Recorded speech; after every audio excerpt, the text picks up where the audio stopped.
It's to India now. That country says it has destroyed a militant camp inside Pakistan in an overnight airstrike across the ceasefire border known as the Line of Control.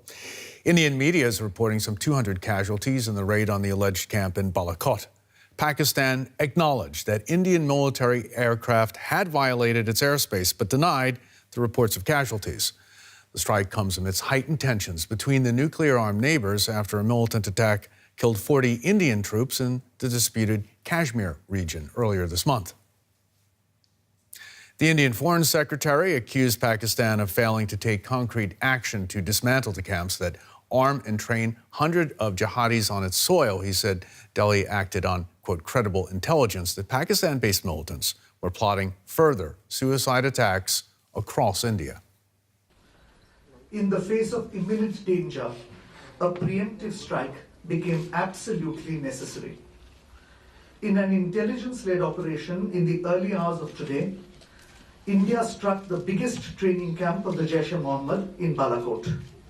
In this operation, a very large number of Jaish-e-Mohammed terrorists, trainers, senior commanders, and groups of jihadis who were being trained for Fidaiin action were eliminated.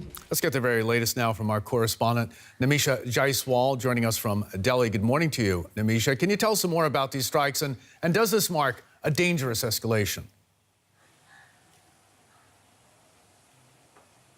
Well, yes, the primary information about the strikes at this point is coming through from the Indian Foreign Secretary, who we just heard. The key aspect that India is pushing here is that this was a strike on the Jaish-e-Mohammed terrorist organization, which they claim is Pakistan-based and Pakistan-backed. Now, the JEM, as it is called, claimed was behind the attack in Kashmir in the Pulwama district that happened less than 2 weeks ago and led to the loss of life of 40 Indian security personnel. Now, why this is really significant is that this is something that has been expected from India for the last 2 weeks. We were awaiting kinetic action. Across India, there have been calls for action against Pakistan because of the loss of life. And this is finally an Indian strike. And what sets it apart also is the fact that Pakistan has acknowledged the strike. Of course, there's a difference on the number of casualties that both sides are claiming, but this strike definitely shows that there are not only rising tensions, but there could be a further escalation as well.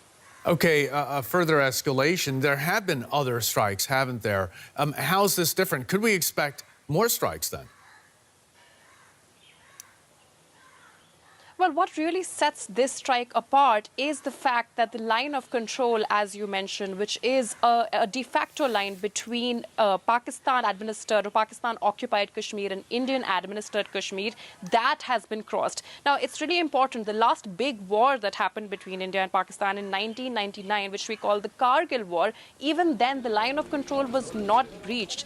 This attack, once verified, the place where India says that this attack has happened is far into Pakistani territory. So this is significant because, if true, India has actually entered and done a strike across the LOC in Pakistani territory, which is why this escalation is expected. The last time, what sets this apart is that in 2016, Pakistan denied that an attack happened. This time, Pakistan has acknowledged it. Does this mean that Pakistan will be forced to respond? Already, Pakistani social media and media have started making calls. So this is definitely something that we'll have to watch closely. There is potential for further strikes on both hands. Nimisha Jaiswal joining us from Delhi. Thanks so very much.